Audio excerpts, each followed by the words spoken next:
Assalamualaikum warahmatullahi wabarakatuh. Kembali lagi bersama kami Sobat Ngobras, ngobrol asik dan santuy bersama Fakultas Dakwah. Alhamdulillah pada kesempatan hari ini kita akan ngobrol-ngobrol kembali dengan tema teknologi itu harus dengan hati. Tentunya saya tidak sendiri, saya Lutfi akan ditemani oleh narasumber yang luar biasa untuk membahas terkait dengan teknologi itu harus dengan hati. Apa sih sebenarnya maksud dari tema tersebut? Langsung saja saya perkenalkan narasumber yang sangat luar biasa dan biasa di luar tentunya. Beliau adalah Pak Warto. Beliau termasuk dosen Fakultas Dakwah yang ahli dalam teknologi informasi.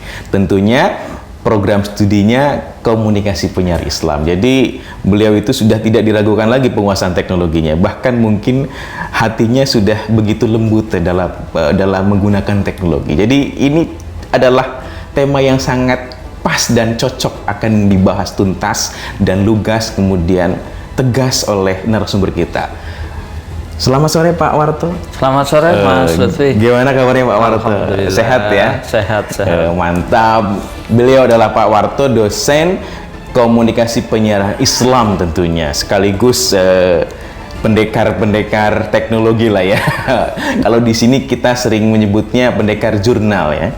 Karena sekarang beliau selain menjabat sebagai dosen Fakultas Dakwah, tapi juga termasuk kepala pusat publikasi di UIN Saizu. Oke, langsung saja Pak Warto. Ya. Kita di sini akan ngobrol-ngobrol asik tentunya. Jadi santuy aja, tidak usah kayak apa ya Pak Warto ya, pemberian mata kuliah. Karena temanya juga saya kira cukup menarik Pak Warto. Gimana sih menurut Pak Warto makna dari teknologi harus dengan hati itu? Karena pemirsa ya tentunya Sobat Ngobras ini pengen mengetahui secara mendalam apa sih maksud dari bagaimana menggunakan teknologi itu dengan hati. Gimana Pak Warto? Boleh ngobrol-ngobrol terkait dengan tema kita hari ini?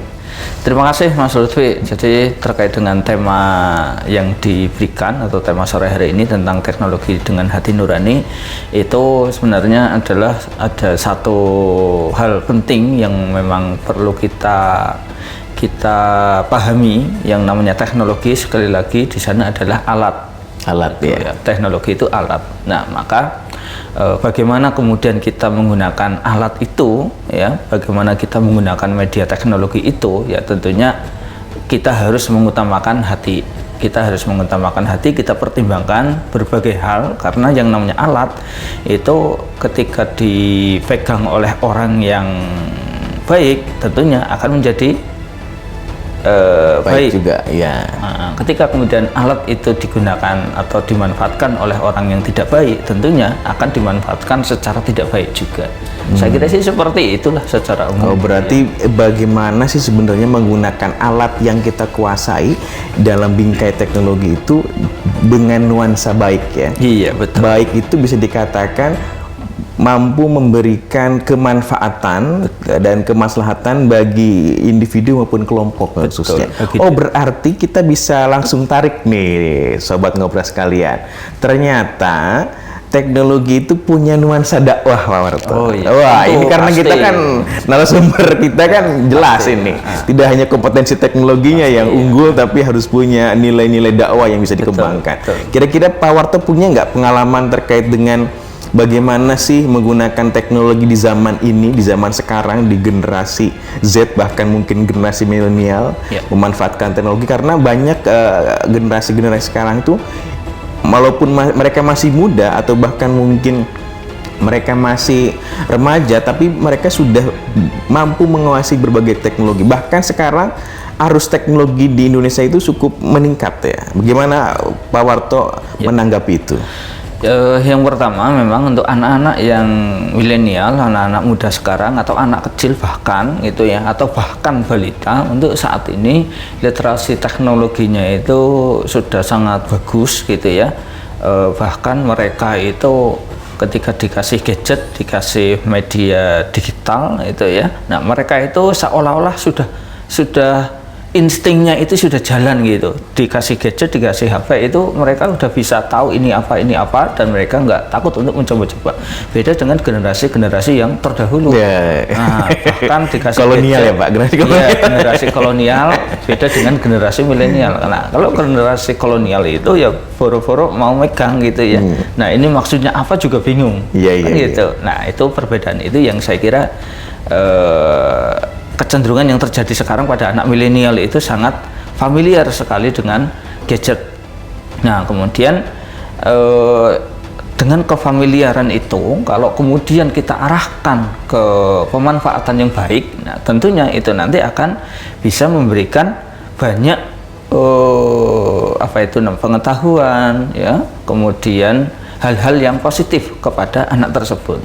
Karena identiknya ketika anak itu kemudian dipegang gadget itu kan bermain. Ya. Nah, tapi kita nggak boleh itu, jangan kemudian melarang sama sekali. Jangan. Itu ya, ya, minimal itu kontrol pengawasannya ada. Betul. Yang penting itu nanti adalah pada kontrol kita bagaimana. Kenapa? Karena kalau misalnya terlalu dilarang, anak itu nanti akan semakin penasaran dengan teknologi itu. Ini nggak boleh, kenapa sih? Ada apanya sih? Nah, malah ketika dia suatu saat pegang itu, nah itu akan menjadi sesuatu yang berbalik, anak itu akan menjadi sangat agresif sekali terhadap gadget dan konten-kontennya itu seperti itu. Berarti kira-kira cara memanage ya agar penggunaan teknologi itu bisa dilakukan dengan baik selain pengawasan ya Pak Warto ya. Karena kita kan di sini ada yang punya peran sebagai orang tua, ada yang punya peran sebagai pendidik mungkin, termasuk kita semuanya di sini di Fakultas Dakwah. Nah, bagaimana kira memanage waktu-waktu penggunaan teknologi agar penggunaan teknologi itu tentunya bisa bermanfaat dalam kebaikan itu, Pak? Atau mungkin ada manajerial terkait dengan bagaimana pemberian pemahamannya gitu. Iya, yang jelas yang pertama itu kita harus dari niatnya dulu. Dari niatnya dulu bahwa kita memanfaatkan teknologi itu adalah dalam rangka untuk mendukung. Gitu ya, mendukung pekerjaan-pekerjaan, mendukung aktivitas-aktivitas kita yang positif. Kita niatkan untuk itu. Nah, kemudian ketika kemudian kita terlena, nah kemudian maka kita bisa balik lagi itu ke niat kita niatnya untuk apa gitu. Nah, maka dengan niat yang baik, insya Allah nanti juga akan mendapat bimbingan gitulah ya, secara tidak langsung untuk bagaimana itu menjadi patokan ketika kita sudah melenceng. Oh ya, harus diingatkan nih, oh ini nggak bisa, ini kita harus selesaikan nih gadgetnya, misalnya waktu sholat misalnya, ya udah selesai, nggak pakai, kesepakatannya misalnya nggak pakai gadget, ya sudah jangan pakai gadget. Nah, itu seperti itu.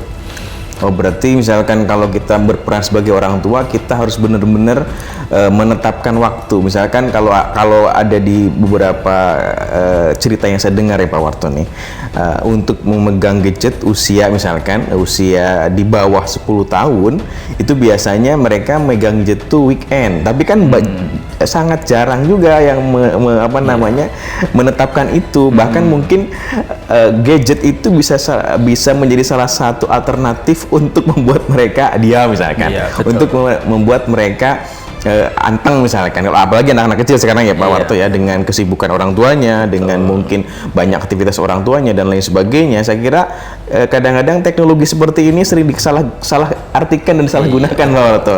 Kira-kira untuk bagi para orang tua, pesan-pesan apa yang sebenarnya bisa dipegang agar anak-anaknya itu tidak terlena dengan gadget dan teknologi itu? Ya, memang itu jadi dilema juga. Ya, di satu sisi kita itu ingin mendidik, ingin memberitahu anak kalau ada aturan-aturannya, kita bikin kesepakatan. Jadi ketika kita mau ngasihkan gadget ke anak itu ya bikin kesepakatan di awal. Nih, kita kasih pinjam tapi nanti maksimal sekian jam ya misalnya. Atau nanti kalau sudah selesai berarti sudah ya, hari ini jatahnya cuma sekian jam ya, misalnya seperti itu. Namun kadang-kadang ketika anak tidak pegang gadget itu ya ada saja hal-hal yang kemudian bisa jadi mengganggu aktivitas kita, atau anak malah membahayakan anak itu sendiri kan gitu. Sehingga yaudahlah kasih gadget saja lah. Nah, itu saya kira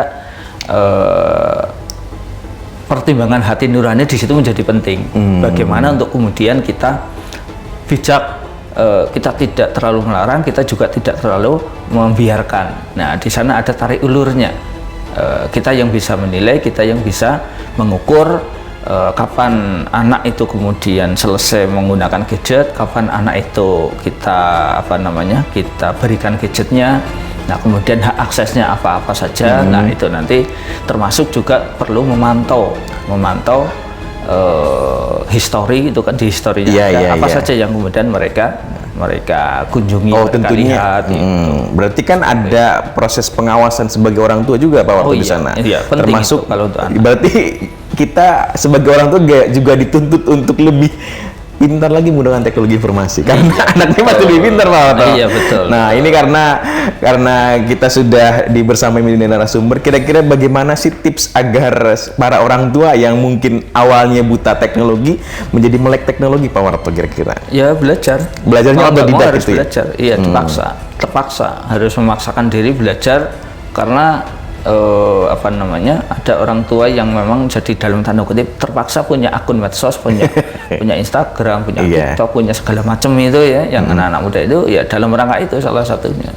Jadi ada pendampingan itu bisa juga dilihat dari misalkan tadi historinya. Kadang-kadang banyak juga orang tua yang nggak tahu caranya buka history, atau bahkan sekarang udah pinter juga banyak anak-anak yang setelah buka langsung dihapus historinya. Nah kan kadang-kadang itu menjadi dilema juga, bahkan mungkin orang tua zaman kolonial atau bahkan ketika sekarang kondisinya banyak anak-anak yang dititipkan pada mbah atau nenek atau kakeknya nih. Nah kan susah juga. Ini memang susah. Ya realitanya banyak yang seperti itu Pak, karena orang tuanya kan kerja misalkan ya. Nah itu banyak yang terjadi seperti itu. Jadi kita sebagai orang tua kira-kira menanggapi fenomena seperti itu seperti apa Pak? Ya sekali lagi di sana kita bisa pertimbangkan ya segala hal, kemungkinan, pertimbangkan segala kemungkinan potensi efek negatif, efek positifnya terhadap anak-anak, sehingga kemudian dengan berbagai pertimbangan itu kita di dalam melangkah mengambil satu tindakan, mengambil satu keputusan itu sudah berdasar pertimbangan hati nurani itu, sehingga harapannya nanti bisa maksimal. Apapun keputusannya, bisa jadi keputusan antara satu orang tua dengan orang tua yang lain dalam mendidik anak-anak terkait dengan pemanfaatan gadget itu bisa jadi berbeda, tapi masing-masing sudah sesuai dengan karakteristik mereka yang paham karakteristik anak, karakteristik atau karakteristik mental gitu ya, mental anak itu ya, perilaku anak itu kan yang paham itu orang tua masing-masing. Dan ketika mungkin nanti terjadi perbedaan antara bagaimana memperlakukan anak antara satu orang dengan orang tua yang lain, ya itu saya kira nggak masalah, karena itu pasti akan berbeda. Gitu. Jadi kan nanti mungkin banyak orang yang mengembangkan, apalagi di dunia akademisi Pak Warto ya. Betul. Terkait dengan model parenting berbasis teknologi informasi misalkan ya, atau mungkin sekarang kan banyak juga isu-isu terkait dengan model dakwah melalui media milenial. Ya, itu sasaran anak muda itu. Ya, apalagi sekarang saya kira kenapa model-model podcast kayak gini menjamur juga kan Pak Warto? Karena saya lihat fenomenanya, apalagi mahasiswa ini, mahasiswa kita juga mungkin ya Pak Warto ya, mereka terlena oleh misalkan ketika mereka sudah buka akun media sosial atau ke akun-akun yang lain seperti TikTok, mungkin mereka secara tidak langsung terlena waktunya, tiba-tiba tahu-tahu udah 1 jam. Padahal mereka cuma ngepoin doang. Iya. Nah, belum tentu yang dikepoin atau yang dilihat itu adalah hal-hal yang bermanfaat buat mereka sendiri. Betul. Nah, kira-kira melihat fenomena itu seperti apa Pak Warto itu? Nah, terkait dengan itu untuk anak muda gitu ya, mahasiswa lah ya, teknologi informasi yang untuk anak muda itu ya tentunya mereka sudah bisa berlatih lebih dewasa lagi untuk mempertimbangkan kan seperti itu. Namun kadang-kadang memang godaannya itu semakin gede ya, semakin besar juga godaannya, apalagi bulan puasa sekarang Pak. Nah, maka sebenarnya konten-konten dakwah yang kemudian dikemas berbasis teknologi atau disalurkan melalui media teknologi itu ya sebenarnya banyak juga. Nah, itu yang mungkin perlu kita sampaikan kepada anak-anak muda bahwa perlu diperbanyak ininya. Betul, ya. Jadi sekarang itu memang banyak channel-channel ngaji, channel-channel konten-konten religius yang bisa itu diakses oleh anak-anak muda di sana. Nah, ya karena saya lihat kadang-kadang mahasiswa itu dalam menunggu waktu bukanya atau mungkin transisi antara ketika mereka tidak punya kegiatan gitu ya Pak Warto ya, mereka buka akun TikTok, mereka buka akun Facebook, kemudian lihat video-video, kemudian scroll, dan kemudian kegiatan itu berlanjut berjam-jam. Nah, kadang-kadang belum tentu apa yang mereka lihat itu ada hal-hal yang bermanfaat juga. Nah, saya kira mungkin dengan adanya gejala seperti itu, fenomena seperti itu, kita selaku akademisi dan praktisi dakwah tentunya karena kita ada di Fakultas Dakwah, perlu juga memperbanyak konten-konten itu ya Pak Warto ya. Bahkan mungkin dengan adanya konten-konten yang lain itu mereka nanti bisa sedikit-sedikit diminimalisir mungkin. Karena saya kira termasuk saya Pak Warto ketika buka akun medsos gitu ya, Facebook, TikTok atau mungkin YouTube ya, kadang-kadang ada sekarang kan model ada yang apa namanya video yang berjalan itu, cuma ada 1 menit atau kurang dari 1 menit atau 2 menit, nah, ada video apa gitu, nah itu nanti di scroll gitu terus akhirnya mereka penasaran, kadang-kadang bahkan mungkin ada yang video yang kurang etis mungkin di sana. Nah kadang-kadang gimana kira-kira Pak Warto menanggapi fenomena itu? Ya memang betul, kita harus memperbanyak gitu ya sebagai apa namanya insan yang ada di dakwah ini ya. Nah, itu. Jadi sebenarnya kan kalau konten dakwah dari dulu sampai sekarang ya kontennya apa yang didakwahkan ya message-nya itu ya sama itu ya. Nah, tinggal kita kontekskan, mengemas ulang konten dakwah itu dengan sesuai dengan perkembangan zaman, sehingga apa intinya itu adalah berdakwahlah sesuai dengan bahasa umum itu. Kalau memang sekarang yang digandrungi itu media teknologi informasi seperti ini, video-video pendek seperti itu, tentunya kita sesuaikan saja dan dibawakan dengan bahasa-bahasa milenial, ya saya kira akan bisa menggait. Dan saya kira cukup banyak juga atau banyak apa namanya milenial yang suka dengan konten-konten dakwah yang dalam tanda kutip dakwah milenial juga. Gitu. Ya kayak mungkin nanti perlu juga dikembangkan terkait dengan proyek bagaimana mengembangkan video-video pendek yang nilai dakwahnya sangat menonjol. Nah itu saya kira Pak Warto sudah sering juga menggunakan. Walaupun kemarin saya lihat beberapa konten-konten yang dikemas dalam bentuk pajangan itu apa namanya Pak Warto?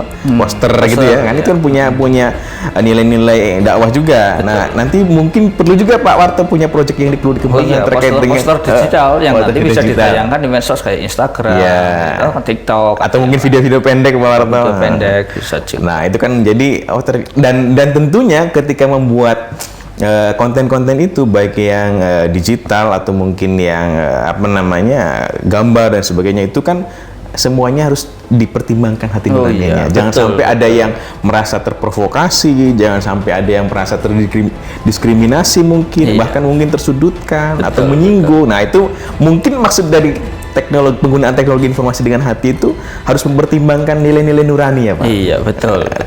Kira-kira tips-tipsnya apa Pak? Kira-kira untuk kita selaku akademisi dan kita selaku mahasiswa mungkin untuk membuat konten-konten yang akan nanti disampaikan di media sosial atau mungkin teknologi informasi agar mereka lebih mempertimbangkan hati nuraninya. Kira-kira pesan-pesan apa gitu? Yang jelas kalau menurut saya seperti tadi konten dakwah itu kan dari dulu sampai sekarang sama. Intinya itu adalah repackaging atau kemas ulang. Kemas ulang. Iya, kemas ulang konten dakwah itu dengan gaya milenial sekarang. Seperti itu. Ya berarti dikemas ulang, tentunya diperhatikan juga kontennya sesuai dengan konteks saat ini itu penting, dan perkembangan yang sudah dilihat di era milenial atau mungkin sekarang namanya katanya generasi Z Pak. Betul.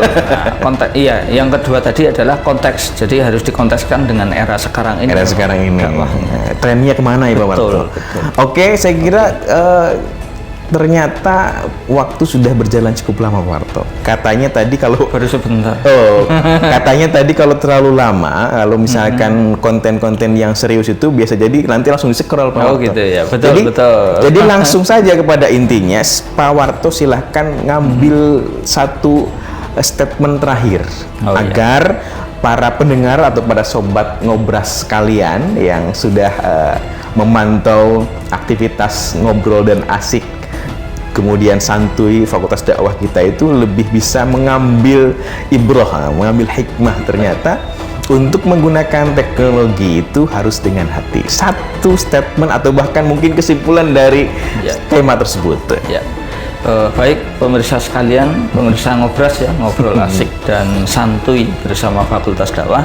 Jadi terkait dengan topik kita yaitu pemanfaatan teknologi informasi dengan hati nurani. Yang pertama, teknologi itu adalah ibarat mata pisau. Kita bisa manfaatkan untuk kebaikan, kita juga bisa manfaatkan untuk kebutuhan. Bagaimana kita mempertimbangkan itu ya, apakah untuk kebaikan atau untuk keburukan, ya tentunya pakailah hati nurani kita, seperti itu. Oke, jadi ingat, teknologi itu seperti mata pisau, harus dipertimbangkan sesuai dengan hati nurani. Jadi kali ini teknologi harus dikaji dengan rasa agar semuanya bisa saling merasakan kasih sayang antara satu dengan yang lain. Terima kasih Sobat Ngobras, tak terasa waktu kita sudah berjalan cukup lama. Kita langsung saja tutup karena kemungkinan akan bertemu lagi di narasumber selanjutnya. Terima kasih. Kita tutup dengan alhamdulillah Pak Parto. Alhamdulillahirabbil alamin. Kita tutup dengan wassalam bersama-sama Pak Parto. Ya. Dan dadah bersama-sama. Oke. Assalamualaikum warahmatullahi wabarakatuh. Assalamualaikum warahmatullahi wabarakatuh.